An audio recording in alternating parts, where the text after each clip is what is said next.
नमस्कार, सुस्वागतम, वेलकम आप सभी साथियों का आपके अपने यूट्यूब चैनल वीएम क्लासेस पर। साथियों, इस वीडियो में, हालांकि इस वीडियो में तो क्या, जो भी वीडियो में या जिन वीडियो में हम बात करेंगे ना, वो सिर्फ और सिर्फ हमारे पीएच जो दिव्यांगजन हैं उनकी ही बात करेंगे। भर्तियाँ सबके लिए आती है, ना कि केवल दिव्यांगजनों के लिए। लेकिन हर कोई के लिए या अन्य के लिए तो हर कोई बताएगा आपको। लेकिन हमारे इस चैनल पर, जिसका नाम है वीएम क्लासेस, इस पर केवल और केवल आपको दिव्यांग, जो अपने विकलांग भाई और बहन होते हैं, उनके संदर्भ में ही जानकारी दी जाती है। क्यों? क्योंकि हम एक खुद विकलांग हैं, आपकी तरह ही है, दोनों पैरों से हैं। बिल्कुल, तो हमारा खुद का काम है, खुद का फायदा और दूसरों को जानकारी पहुंचाना। खुद को जानकारी प्राप्त करनी है, साथ में दूसरों को जानकारी पहुंचाने का काम हम करते हैं। ये है बस, और कुछ नहीं है। तो जो भी वीडियो हम बनाते हैं ना, वो सब दिव्यांगजनों के लिए ही है। तो भर्ती लेकिन सबके लिए होती है, लेकिन हम सिर्फ और सिर्फ दिव्यांगजन के लिए ही बात करते हैं कि उसमें कितनी सीटें हैं, कितना आरक्षण है, सारी की जानकारी हम वीडियो के माध्यम से दिव्यांगजन के लिए ही करते हैं। क्योंकि हर कोई के लिए या दूसरों के लिए तो हर कोई बता रहा है, सब बता रहे हैं। ठीक है ना? तो हम दिव्यांगजनों के लिए ही बात करेंगे। साथियों, कल एक उपेंद्र यादव जी ने जो है ट्वीट करके बताया था कि आपके जो है थर्ड ग्रेड, जो लेवल फर्स्ट और लेवल सेकंड है, उनके 7,000 पदों पर भर्ती आने वाली है। अब ये 7,000 सबके लिए है, लेकिन इसमें दिव्यांगजनों के लिए कितनी क्या है, ये हम बात करेंगे, है ना? तो इस टाइप से आप ये मत समझिए कि केवल दिव्यांगजनों के, सबके लिए भर्ती आती है, लेकिन उसमें दिव्यांगजनों का क्या फंडा रहता है, ये बात हम करते हैं। तो आइए शुरू करते हैं। तो आपके थर्ड ग्रेड की भर्ती सामने निकलने की बात आई है, आप, है ना?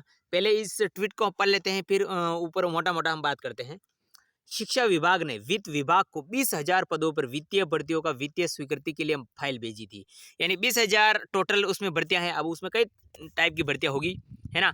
और जहां तक मुझे ज्ञात हुआ है कि, कौन बोल रहा है, उपेंद्र यादव जी बोल रहे हैं कि 20,000 पदों में से 7,000 पद, कितने पद? मात्र और मात्र 7,000। अभी तो हालांकि 7,000 ही।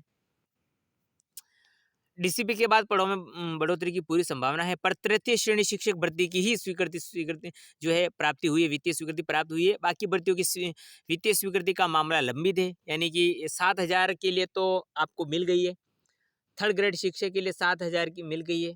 अब बचे हैं 13,000 और बचे हैं। 20,000 भेजे थे ना इन्होंने, तो 13,000 पर और लंबित है, और कुछ भी भर्ती आ सकती है आपके, जैसे लैब असिस्टेंट हो गई, बाकी जो भी है आपके 13,000 पर और आने वाली है। आज एक बार फिर माननीय शिक्षा मंत्री से मुलाकात करके शिक्षा विभाग, स्कूल विभाग और वरिष्ठ अध्यापक पदों में पद बढ़वाने व नई भर्ती हेतु निवेदन किया है। यानी आपके जो सेकंड ग्रेड की भर्ती है और फर्स्ट ग्रेड की भर्ती, उसमें भी इन्होंने बात कही है कि इनमें जो है आप भर्ती बढ़ाएं, मतलब पद बढ़ाएं। ठीक है, लेकिन हाल फिलहाल के लिए उनके पास आई है थर्ड ग्रेड की वैकेंसी। थर्ड ग्रेड के लिए उनको सूचना मिली है 7,000 की। हालांकि अभी डीसीपी होगी, उसके बाद पद बढ़ेंगे, तो 7,000 आ गई है। अब इसमें अगर 7,000 की भी आती है, या बात करें, अगर हम सीधे शब्दों में बात करें, अगर हम अनुमान लगाएं कि देखो, ज़्यादा तो बढ़ने से रहे, पर 7,000 की वित्तीय स्वीकृति इन्हें मिली है, तो 7,000 के 70,000 होने से रहे। पर 70,000 तो होंगे नहीं, जाहिर सी बात है कि 100% तो बढ़ते नहीं है।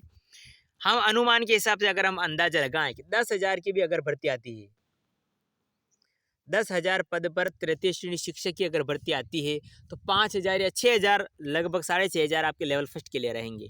10,000 की हम अगर हम माने भर्ती, तो इसमें दिव्यांगों का आरक्षण रहेगा 1%, एक कैटेगरी के हिसाब से। एलडी को रहेगा 1, एलडीसीपी को मतलब एक ही रहता है, एचआई को रहेगा 1, एमडी को रहेगा 1, बीएलएलवी को रहेगा 1। यानी 10,000 का 1% होगा, लगभग 100 सीटें। यानी एक दिव्यांगजन अगर किसी भी कैटेगरी से है, तो उसको आएगी 100 सीटें। एलडी का कोई दिव्यांग है तो उसको 100 सीट्स आएगी। 100 सीट्स ही आपकी बीएलएलवी को आएगी, 100 सीट्स ही आपकी एचआईवी को आएगी, और 100 सीट्स ही जो है आपको एमडी को आएगी। ठीक है, तो कुल मिला के आपके, अगर हम अनुमान लगाए कि 10,000 पर भी अगर आपके आती है क्या भर्ती, तृतीय श्रेणी शिक्षक थर्ड ग्रेड वैकेंसी आती है, लेवल फर्स्ट हो या लेवल सेकंड, दोनों को मिलाकर अगर हम बात करें 10,000 पदों पर भी आती है, तो भी आपके जो है एक कैटेगरी में 100 सीटें आपकी आ रही है। तो अच्छी सीटें तो नहीं बोल सकते, लेकिन ठीक है, बोल सकते हैं हम कि हाँ ठीक है, 10,000 की तो आएगी ना, ज़्यादा नहीं तो भी, है? मुझे बताओ, 10,000 की तो आएगी ना? वरना अगर 7,000 की भी आती है, तो भी 70 सीटें आपको, एक कैटेगरी को 70 सीटें मिल रही है। एलडी को 70 सीटें मिल रही है, बीएलएलवी को मिल रही है, ये सारी सीटें आपको मिल जाती है। लोग कहने का मतलब है कि थर्ड ग्रेड की वैकेंसी, अब बात करें कब तक आ सकती है विज्ञप्ति, कब तक जारी हो सकती है, तो ये लगभग जुलाई से पहले तो किसी भी हालत में आपके विज्ञप्ति जारी नहीं होगी। और 2026 आप समझ लो फरवरी, किसी भी हालत में कुछ भी हो जाए, अगर ये जल्दबाजी भी करेंगे ना तो फरवरी फरवरी 2026 से पहले एग्ज़ाम होना मेरे हिसाब से मुश्किल है। फिर भी भविष्य के गर्भ में जल्दबाजी कर लें ऐसा-वैसा तो फिर ज़रूर हो सकता है, लेकिन फरवरी अच्छी खासी सब कुछ करेंगे तो फरवरी 2026 में आपका एग्ज़ाम हो जाएगा। ठीक है? तो लगभग 1 साल अभी आपके पास पड़ा है, ठीक है? और 70 सीटों सीटों के लिए एक कैटेगरी में अगर आप एलडी से, एमडी से, किसी भी कैटेगरी से दिव्यांग की बात कर रहा हूँ, तो 70 सीटों के लिए अगर आप 1 साल मेहनत करते हैं तो मेरे हिसाब से बहुत कम गुंजाइश रहेगी कि आप जो है अपना पद सुनिश्चित नहीं कर पाएँ। ठीक है? आराम से आप सीट ले लेंगे और मैं भी आपके साथ ही कोई अलग नहीं हूँ। मैंने भी अभी तक एसटीसी की है और अब हम भी जो है रीट पात्रता की तैयारी कर रहे हैं, आपके साथ ही हैं और आपके साथ ही एग्ज़ाम देंगे। ठीक है? तो आपके साथ ही हूँ, मैं भी हूँ एलडी में तो 70 सीटें अगर हम कह लें 7,000 पदों पर आती है तो 70 सीटें हमारे लिए रहती है। तो मेरे हिसाब से तृतीय श्रेणी शिक्षक का जो सपना देख रहे हैं ना अभ्यर्थी उनके लिए बहुत अच्छा है, दिव्यांगजनों के लिए बहुत अच्छी ये जो है खुशखबरी है, ठीक है? तो ये एक भर्ती है। अब कई भाई ऐसे हैं जिनको एसटीसी नहीं है, बीएड है, सब कुछ है देखिए, आपके पास अब क्या है? 4th ग्रेड की भर्ती आ रही है सितंबर में, एग्ज़ाम होने वाला है, ठीक है? रीट की तैयारी करें उनको तो वैसे कोई मतलब ही नहीं इससे। इसके अलावा 4th ग्रेड की है, 3rd ग्रेड की आ रही है, 1st ग्रेड की आ गई है, 2nd ग्रेड की आई है। तो दिव्यांग जो भी हैं, जिनके पास जिनकी उनकी शैक्षिक योग्यता है, उनके अनुसार आप तैयारी में लग जाइए। ठीक है साथियों, मेरी बात से सहमत हो चुके होंगे।